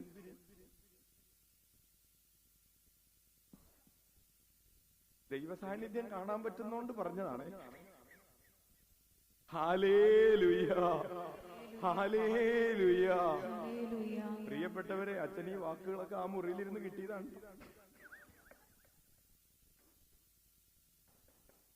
പാവം ആര്? അച്ഛൻ അല്ലേ? അപ്പോൾ നമുക്ക് പ്രായമായവരിൽ, സഹിക്കുന്നവരിൽ, തളർന്നു കിടക്കുന്നവരിൽ, രോഗികളിൽ ആരെ കാണാൻ പറ്റണം? ദൈവ സാന്നിധ്യം കാണാൻ പറ്റണം. അതിനെ പറ്റാത്തതിനെയാണ് അന്ധത എന്ന് പറയുന്നത്. ഈശോ പറയുകയാണ്, ഞാൻ വന്നിരിക്കുന്നത് അന്ധർക്ക് കാഴ്ച നൽകാൻ വേണ്ടിയാണ്. നന്മയെ നന്മയായും തിന്മയെ തിന്മയായും കാണാനുള്ള കഴിവിനെയാണ് കാഴ്ച എന്ന് പറയുന്നത്. നമ്മൾ തിന്മയെ നന്മയായിട്ട് കാണുന്നു. ഒരു കൊച്ച്, 8ാം ക്ലാസ്സിൽ പഠിക്കുന്ന കൊച്ച് വിചാരിക്കുകയാണ്, ഞാൻ ഓൺലൈനിൽ കളിച്ചിട്ട് പൈസ ഉണ്ടാക്കും, അങ്ങനെ എന്റെ അക്കൗണ്ടിലേക്ക് പൈസ വരും. ഓൺലൈനിൽ ഗെയിം കളിച്ചു കഴിഞ്ഞാൽ അക്കൗണ്ടിലേക്ക് പൈസ വരും എന്ന് പറഞ്ഞ് ഇവന് സ്കൂളിൽ പോകാതെ കളിച്ചുകൊണ്ടിരിക്കുക. അച്ഛൻ ചോദിക്കട്ടെ, അവന് കാഴ്ചയുണ്ടോ ഇല്ലയോ? അവൻ അന്ധനാണ്. അവൻ തിന്മയെ നന്മയായിട്ട് കണ്ടുകൊണ്ടിരിക്കുകയാണ്. ഒരു മകള്, ഡിഗ്രി പഠിക്കുന്ന ഒരു മകള് വന്നിട്ട് പറഞ്ഞു, അച്ഛാ എനിക്ക് നല്ല ഒരു ബന്ധം കിട്ടിയിട്ടുണ്ട്, നല്ലൊരു ഫ്രണ്ട്ഷിപ്പാണ്, ഇത് നിലനിൽക്കാൻ വേണ്ടി പ്രാർത്ഥിക്കണം. മോളെ, നീ പഠിക്കേണ്ട ഈ പ്രായത്തിൽ നീ ഇങ്ങനെ ചുറ്റിക്കറങ്ങി നടക്കുന്നത് നന്മയാണോ തിന്മയാണോ? ആ തിന്മയെ നന്മയായിട്ട് കണ്ടുകൊണ്ടിരിക്കുകയാണ് പാവം കൊച്ചു. അതിനെയാണ് അന്ധത എന്ന് പറയുന്നത്. തിന്മയെ നന്മയായിട്ട് കാണുന്നു, ഇനി നന്മയെ തിന്മയായിട്ട് കാണുന്നു. ഒരു മകളുടെ നമ്പർ 1 എനിമി അവളുടെ അമ്മയാണ്. കാരണം അമ്മ അവളോട് പറയുന്നു, എടി കുറച്ചു നേരം ആ ഫോണൊന്ന് താഴ്ത്തി വെച്ചിട്ട് നീ ഒന്ന് പഠിക്കേ, അല്ലെങ്കിൽ നീ ആ ബന്ധം ഒന്ന് ഉപേക്ഷിക്കും, നീ ഒന്ന് പള്ളി പോ. കാലത്ത് ഇവൾക്ക് അമ്മന് ഒട്ടും ഇഷ്ടമില്ലാത്തൊരു കാര്യം, കാലത്ത് അമ്മ 6 മണിക്ക് വിളിച്ചെഴുന്നേൽപ്പിച്ചിട്ട് പള്ളി പോകാൻ പറയും. അതുകൊണ്ട് അമ്മ ഇവളുടെ നമ്പർ 1 ശത്രുവാണ്. നന്മയെ തിന്മയായിട്ട് കണക്കാക്കുന്ന അന്ധത, ഈ അന്ധതയ്ക്ക് ആര് പരിഹാരമുണ്ടാക്കും? പ്രിയപ്പെട്ടവരെ, ഈശോ പറയുകയാണ്, ഞാൻ വന്നിരിക്കുന്നത് ദരിദ്രരോട് സുവിശേഷം, അവർക്ക് ദൈവസാന്നിധ്യം, ബന്ധിതർക്ക് മോചനം, അന്ധർക്ക് കാഴ്ച. ഒരു ഭർത്താവ് വിചാരിക്കാണ്, ഇയാള് പറയാണ്, ഞാൻ ഭാര്യയോട് മക്കളോടൊക്കെ ഒന്ന് എപ്പോഴും ഒന്ന് ചൂടായി ഇത്തിരി റേസ് ചെയ്ത് നിൽക്കും. എന്തിനു വേണ്ടിയ? അല്ലെങ്കിൽ അവരൊക്കെ എന്റെ തലേക്ക്. നമ്മളൊന്ന് റേസ് ചെയ്ത് നിന്നില്ലെങ്കിൽ ഇവരൊക്കെ നമ്മുടെ തലയിൽ കയറി. അച്ഛനത് പറയുന്നു. അത് പ്രിയപ്പെട്ടവരെ, നിനക്ക് ആര് പഠിപ്പിച്ചത് വിശേഷമാണ്. ഇതിനെയാണ് അന്ധത എന്ന് പറയുന്നത്. Hallelujah, hallelujah. അപ്പോൾ ഈ അന്ധതയ്ക്ക് മാറ്റമുണ്ടാകണം. വീണ്ടും ഈശോ 4-മതായിട്ട് പറഞ്ഞു, അടിച്ചമർത്തപ്പെട്ടവർക്ക് മോചനമുണ്ടാകണം. എന്താണ് അടിച്ചമർത്തപ്പെട്ടവന് കിട്ടേണ്ട മോചനം? ഇതാ അടിഞ്ഞടിഞ്ഞു പോകുന്നവന്, നീ ഒന്നുമല്ല, നീ ശൂന്യതയാണെന്ന് പറഞ്ഞിരുന്നവന്, എന്നെ ആർക്കും വേണ്ട എന്ന് പറയുന്നൊരവസ്ഥയുണ്ടല്ലോ, അതാണ് അടിച്ചമർത്തപ്പെട്ട അവസ്ഥ. എന്നെ സ്വർഗത്തിന് വേണ്ട, എന്നെ ഭൂമിക്ക് വേണ്ട എന്ന് പറയുന്ന, എന്റെ അപ്പനും അമ്മയ്ക്കും എന്നെ വേണ്ട. ഒരു മകൾ ഇന്നലെ പറഞ്ഞു, ഇവള് ഭർത്താവിനാൽ ഉപേക്ഷിക്കപ്പെട്ട് സ്വന്തം വീട്ടിൽ വന്ന് നിൽക്കുമ്പോ അപ്പം പറയാണ്, ഇവിടെ നിന്നൊന്നും നിനക്ക് കിട്ടുമെന്ന് വിചാരിക്കണ്ടെന്ന്. അങ്ങനെ അവള് ആ വീട് വിട്ട് വാടകയ്ക്ക് താമസിക്കണം. വീട്ടിൽ നിന്ന് ഭർത്താവ് ഞാൻ പിരിഞ്ഞ് വീട്ടിൽ വന്ന് ഒരു നേരത്തെ ചോറ് തിന്നാൻ ഇരിക്കുമ്പോ അപ്പനെ, നിന്നെ കെട്ടിച്ചു വിട്ടാലേ, നിന്നെ പറഞ്ഞു വിട്ടാലേ, നീ എന്തിനാണ് ഇവിടെ വന്നിരുന്ന് എന്റെ ചോറ് തിന്നുന്നതെന്ന് ചോദിക്കുന്ന ഒരപ്പനുണ്ടെന്ന്. അപ്പോ ഭർത്താവിന്റെ വീടിന് എന്നെ വേണ്ട, എന്റെ സ്വന്തം വീടിനും എന്നെ വേണ്ട, അടിച്ചമർത്തപ്പെട്ടിരിക്കുന്ന ഒരവസ്ഥയുണ്ട്. വീട്ടിൽ നിന്ന് ഇറങ്ങിപ്പോകാൻ അമ്മയും അപ്പനും പറഞ്ഞൊരു സാഹചര്യം, അടിച്ചമർത്തപ്പെട്ട ഒരവസ്ഥയാണ്. ഈ അടിച്ചമർത്തപ്പെട്ട അവസ്ഥയിൽ നിനക്കാര് സ്വാതന്ത്ര്യം തരും? നിന്റെ കർത്താവിന് വേണം. ആർക്കും വേണ്ടാത്തവനാണ് നീയെങ്കിലും, എല്ലാവരാലും ഉപേക്ഷിക്കപ്പെട്ടവളാണ് നീയെങ്കിലും കുഞ്ഞെ, നിനക്ക് കർത്താവിന്റെ തിരുഹൃദയത്തിൽ ഒരിടം ഒരുക്കി വെച്ചിട്ടുണ്ട് എന്ന് പറയാനാണ് അവൻ കുരിശിൽ തൂങ്ങി മരിച്ചതിന് ശേഷം ഹൃദയം കുത്തിപ്പിളർന്ന് നിനക്ക് വേണ്ടി അവന്റെ ഹൃദയത്തിൽ ഒരു വാതിലുണ്ടാക്കി വെച്ചിരിക്കുന്നത്. ഉച്ചത്തിൽ വിളിക്കാം, ഈശോയേ. അപ്പോൾ നീ ഈശോയെ എന്ന് വിളിക്കുമ്പോൾ നിന്റെ ആ ദരിദ്രമായ അവസ്ഥ സമൃദ്ധിയുടെ അവസ്ഥയായി മാറുകയാണ്. നീ ഈശോയെ എന്ന് വിളിക്കുമ്പോൾ നിന്റെ ബന്ധനത്തിന്റെ അവസ്ഥ സ്വാതന്ത്ര്യത്തിന്റെ അവസ്ഥയായി മാറുകയാണ്. നീ ഈശോയെ എന്ന് വിളിക്കുമ്പോൾ നിന്റെ കണ്ണുകളിൽ ഇതാ ഒരു അഞ്ജനം എഴുതപ്പെടുകയാണ്. നിന്റെ കണ്ണിന് തെളിച്ചമുണ്ടാവുകയാണ്. നീ സ്വർഗത്തെ കാണാൻ, ഈ മനുഷ്യനിൽ ക്രിസ്തു എന്ന് പറയുന്ന, ഈശോ എന്ന് പറയുന്ന ഒരു മനുഷ്യനിൽ ദൈവത്തെ കാണാൻ നിന്റെ കണ്ണിന് കാഴ്ച കിട്ടുകയാണ്. നിനക്ക് അടിച്ചമർത്തപ്പെട്ട അവസ്ഥയിൽ കുരിശിനെ നീ നോക്കുമ്പോ നിന്നെ ഞാൻ ഇത്രമാത്രം സ്നേഹിക്കുന്നു എന്ന് പറഞ്ഞ് ആണിപ്പഴുതുകളുള്ള കരങ്ങളോടെ, പിളർക്കപ്പെട്ട ഒരു ഹൃദയത്തോടെ, മുറിയപ്പെട്ട കാലുകളോടെ ഒരുവൻ നിന്റെ അടുക്കലേക്ക് ഓടി വന്ന് തന്റെ മാറോട് ചേർത്ത് നിന്നെ വാരിപ്പുണർന്ന് നിനക്ക് മൂർധാവിൽ ചുംബനം തരും കുഞ്ഞേ. ഉച്ചത്തിൽ വിളിക്കാം ഈശോയേ. ഈശോയേ. അപ്പോൾ ഈശോയെ എന്ന് വിളിക്കുമ്പോ ഈശോ തന്റെ മനുഷ്യാവതാര രഹസ്യത്തിലൂടെ വാഗ്ദാനം ചെയ്തിട്ടുള്ള എല്ലാ അനുഗ്രഹങ്ങൾക്കും നമ്മൾ യോഗ്യത പ്രാപിക്കുകയാണ്. Hallelujah, hallelujah. അപ്പോൾ യേശുനാമം വിളിച്ച് പ്രാർത്ഥിക്കുമ്പോൾ നമുക്ക് കിട്ടുന്ന 6 അനുഗ്രഹങ്ങൾ. ഈ അനുഗ്രഹങ്ങൾ എഴുതപ്പെട്ടിട്ടുള്ള പുസ്തകം യേശുനാമത്തെ കുറിച്ച് 1960കളിൽ എഴുതപ്പെട്ട ഒരു പുസ്തകമാണ്. പോൾ സള്ളിവൻ എന്ന് പറയുന്ന ഒരു ഡൊമിനിക്കൻ വൈദികൻ എഴുതിയ പുസ്തകത്തിൽ നിന്നാണ് അച്ഛൻ ഈ ചിന്തകൾ നിങ്ങളോട് പങ്കുവയ്ക്കുന്നത്.